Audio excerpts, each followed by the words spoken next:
40 साल पुराना एयरक्राफ्ट उड़ सकता है, लेकिन 10 साल पुरानी कार दिल्ली में नहीं चल सकती। जय हिंद, नमस्कार दोस्तों, आप सभी का एक बार फिर स्वागत है।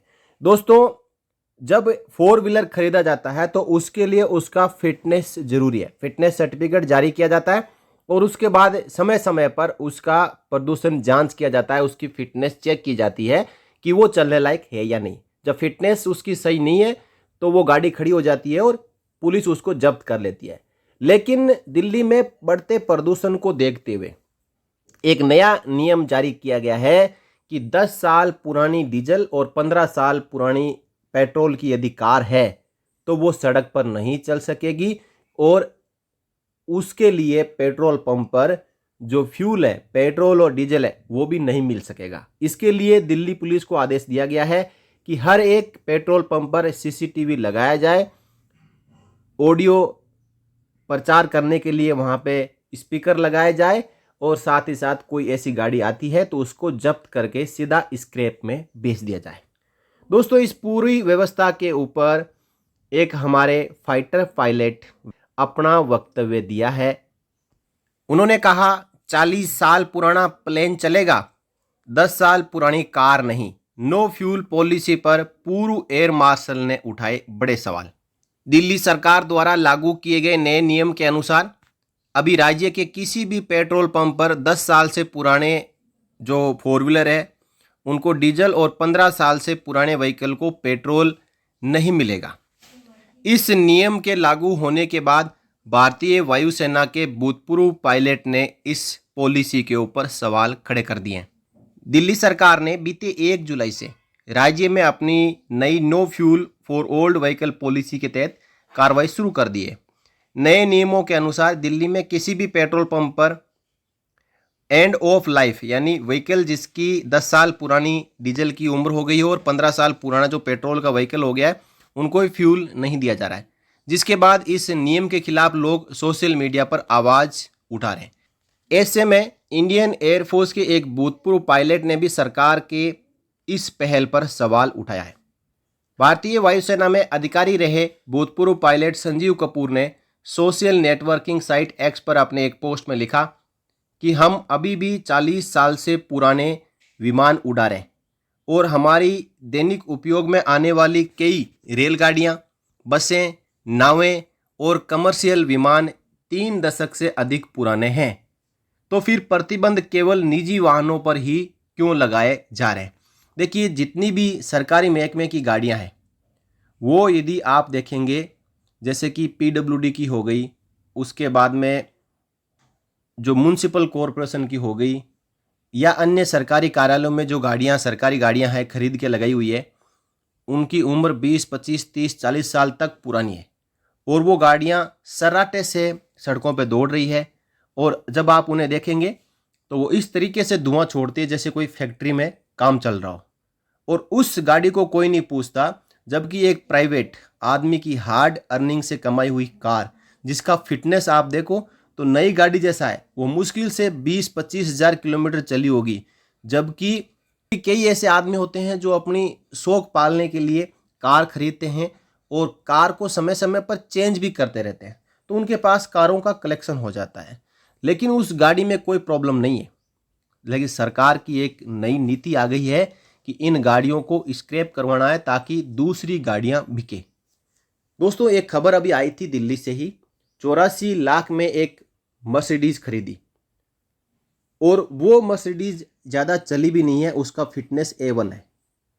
उस मर्सिडीज को दिल्ली सरकार की नई पॉलिसी के कारण उसके मालिक ने केवल 2.5 लाख रुपए में बेच दिया, क्योंकि वो दिल्ली में चल नहीं सकती और उनका कोई ऐसा रिश्तेदार नहीं है जो दिल्ली से बाहर है जिनको ये गाड़ी दे सके।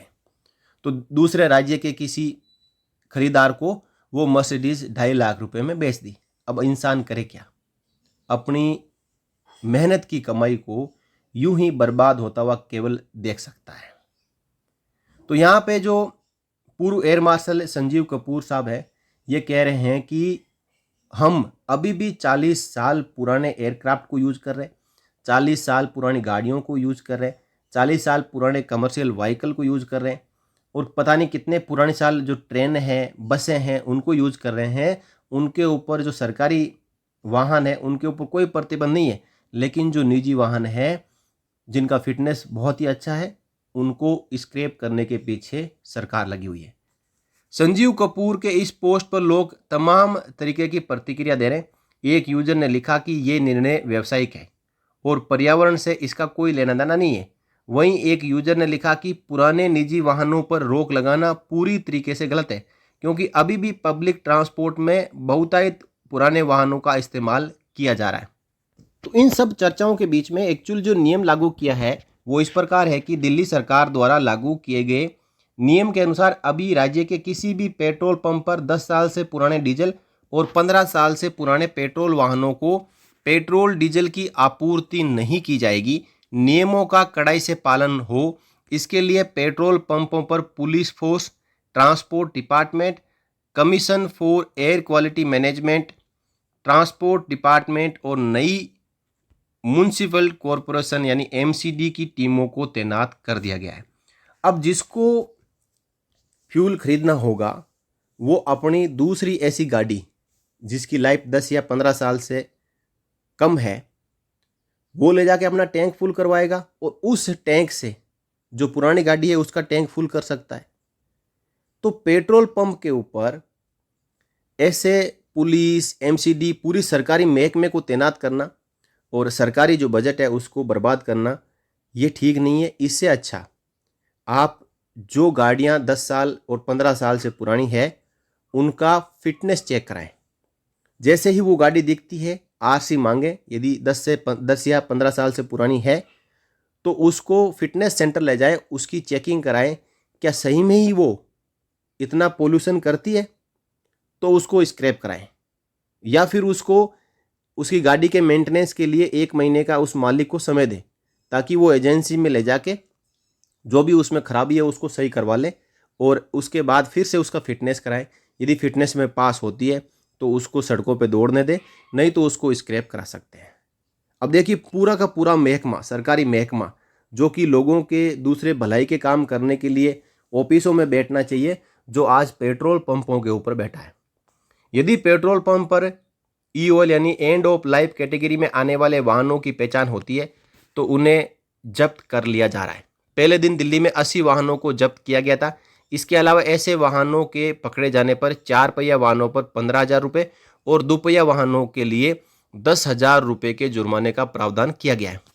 तो अब एक बिल्कुल ही गरीब आदमी जो 10-12 हज़ार रुपये में पुरानी मोटरसाइकिल खरीदता है, अब वो उसकी मोटरसाइकिल भी जब्त हो रही है और उसकी कैपेसिटी नहीं है कि वो 1-1.5 लाख रुपए की नई गाड़ी खरीद सके। तो इसका मतलब वो फिर से साइकिल के ऊपर आ जाएगा और देश जो तरक्की कर रहा है वो वापस धीरे धीरे बैक गियर में आ जाएगा।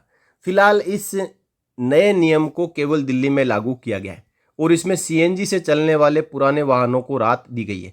लेकिन खबर है कि आगामी 1 नवंबर से इसी दिल्ली के आसपास यानी एनसीआर जैसे नोएडा, गाजियाबाद, फरीदाबाद और सोनीपत में भी लागू करने की योजना है और ऐसे करते करते इसकी पूरी जड़ें पूरे देश में फैल जाएगी और हर शहर में, हर गांव में इस पॉलिसी को लागू कर दिया जाएगा। सरकार के इस नए नियम से पुराने वाहन मालिक काफ़ी परेशान है।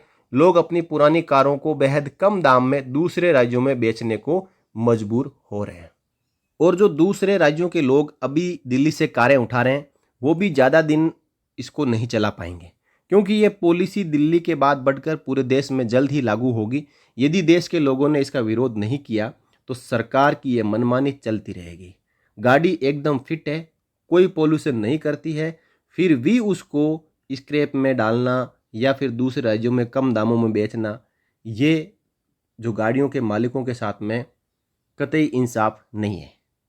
दोस्तों, दिल्ली सरकार को ये करना चाहिए था कि गाड़ियों को फिटनेस के आधार पर सड़कों पे चलने दे। यदि फिटनेस सही नहीं है तो उन गाड़ियों को खड़ी करवा दे।